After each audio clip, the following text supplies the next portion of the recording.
Dadah.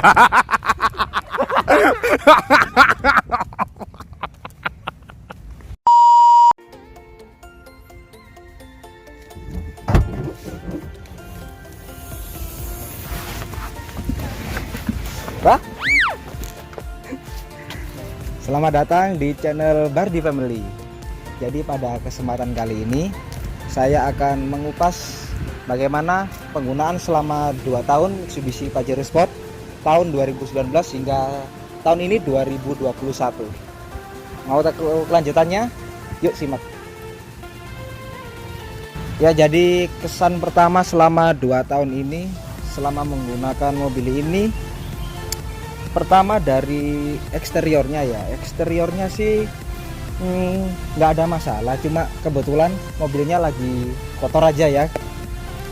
Kebetulan bisa dilihat lagi kotor sekali. Ini lagi belum dibersihin.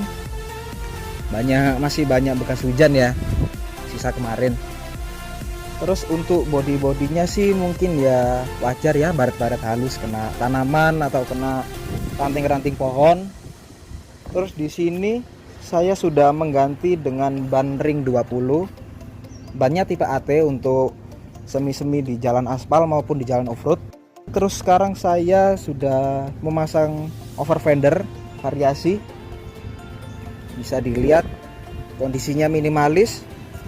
Oke, kita sudah lihat bagian depannya. Sekarang kita coba lihat rasa berkendara penumpang di sebelah supir. Mau tahu seperti apa? Kita coba tanya langsung.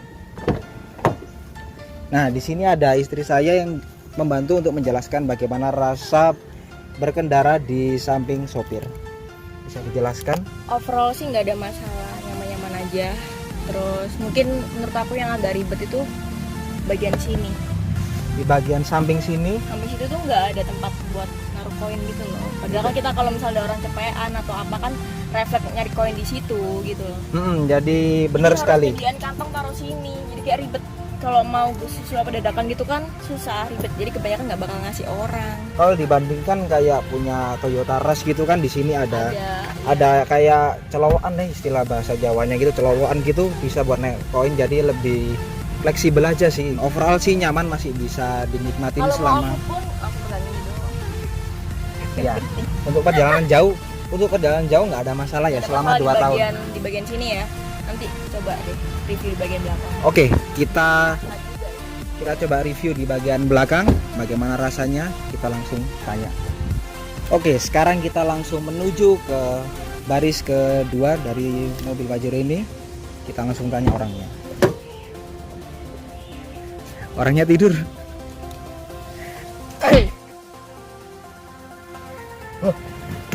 Waktunya review. Oke, ini jadi adik saya, salah satu adik kembar saya, membantu untuk menjelaskan bagaimana rasa duduk di belakang karena dia biasa duduk di baris kedua dari mobil ini. Gimana pengalaman untuk mengendarai mobil ini menjadi penumpang di baris kedua? Jadi pengalaman saya jadi penumpang. Untuk masalah kayak mau taruh minuman juga ada di bagian sebelah pintu.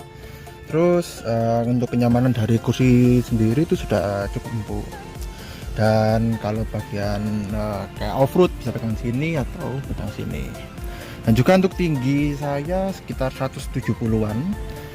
Lumayan nyaman sih, cuma untuk yang 170 ke atas itu mungkin agak sempit lah. Tapi masih bisa dimundurin sih. Cuma overall seperti kata tadi, saya sampai tertidur itu sudah cukup enak. Untuk beberapa orang yang mungkin di forum-forum Pajero Sport itu mengeluhkan pada bangku kedua itu terasa terlalu empuk. Apa benar?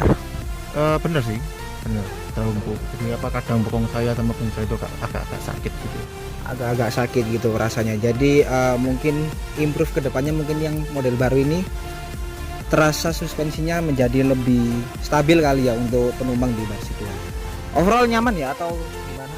Nyaman, overall nyaman. Nyaman. Jadi overall bisa dinikmati untuk perjalanan jauh juga. Oke. Kita langsung beralih ke baris ketiga. Ya, jadi ini adalah kondisi pada baris ketiga pada mobil Pajero Sport. Ini posisi bangku baris ketiga ditutup semua. Ini memberikan kesan yang agak lebar jika kita mengisi koper atau mengisi tas-tas kita selama bepergian jauh, cukup membantu. Nah, jadi ini adalah kondisi interior pada mobil saya yang sudah saya pakai selama 2 tahun, kurang lebih 2 tahun. Kondisinya bisa dilihat agak berantakan ya. Agak berantakan, belum sempat saya bersihkan. Jadi di sini ini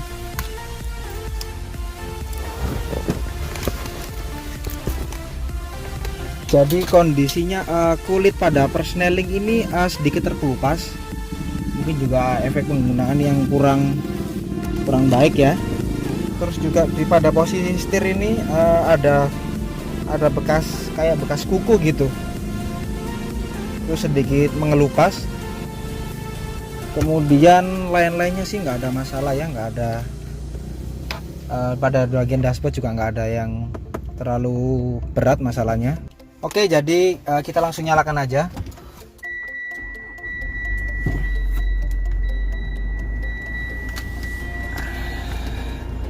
Untuk AC-nya sih dingin. Sampai hari ini pun juga dingin meskipun mobilnya juga warna hitam. Terus juga saya menambahkan ini throttle control ini sangat berpengaruh sekali terhadap akselerasi. Jadi menurut kalian gimana akselerasinya dari 0 gitu, dari berhenti ke jalan gitu, itu gimana kalau menurut kalian semua? Kalau ditambahi kayak yang tadi itu lebih responsif lah ya, lebih cepat naiknya itu ke 0 sampai top speednya gitu. Untuk aku sih kalau misalnya orang awam nih sekali genjot tuh ketarik gini loh, kayak nyendat gini loh. Kalau yang ketiga kan ada 3 ada 1, 2, 3 tuh. Ini kan pakai yang paling besar tuh, yang paling tinggi kan 3 itu lumayan genjot banget sih. Jadi gitu menurut penggunaan throttle controller ini bukan promosi juga ya. Cuma itu hal yang saya bingungkan lagi ini muncul cek engine-nya muncul. Ini belum sempat saya cek kenapa, nggak tahu filter solarnya mungkin atau apa gitu baru muncul juga. Sempat juga ada trouble. Ya seperti ini trouble-nya. Itu juga agak mengganggu sih, cuma sekali aja itu terjadi pada saat di jalan. Menurut saya untuk pengalaman menjadi supir biasanya di sini itu enak sih, cukup enak, cukup empuk, suspensionnya pas kalau di depan.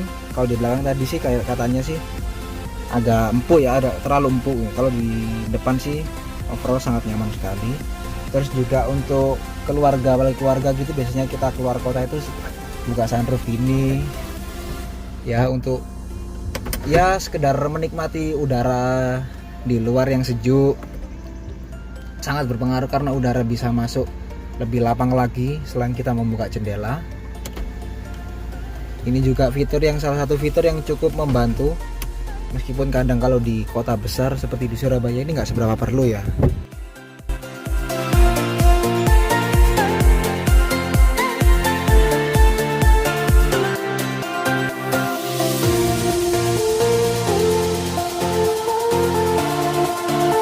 Ya jadi kesimpulannya mobil ini cukup nyaman untuk dikendarai. Tapi kalau di kota-kota yang masuk notabene masuk ke gang-gang kecil gitu, itu sih agak kewalahan ya, soalnya kan bikin bensinnya kan juga gede. Cuma untuk melibas kayak jalan-jalan pedesaan gitu sih juara sih. Jadi mobil ini juga sudah melalui 24.000 km, sudah 2 kali servis. Dan itu gratis semua, masih gratis semua, ganti oli juga, ganti servis dan lain-lain, itu semuanya diklaim gratis. Hingga sampai 30.000 km itu masih gratis dalam pemakaian 2 tahun ini. Kita sangat nyaman sekali menggunakan mobil ini, kita sangat suka banget terhadap akselerasinya maupun kenyamanannya gitu, kita suka. Untuk sound system Untuk sound systemnya sih dia agak kurang di bagian treble ya, itu kurang keluar banget ya, mungkin itu opsional bisa kita ganti sendiri. Tapi untuk lain-lainnya sih nggak ada masalah sih, untuk mobil keluarga sih masih oke banget. Jadi sekian saja informasi tentang yang bisa saya sampaikan pada video ini. Jika teman-teman ada request ingin dibikinkan video apa, bisa langsung komen di bawah langsung aja ya. Sekian saja, terima kasih. Assalamualaikum warahmatullahi wabarakatuh.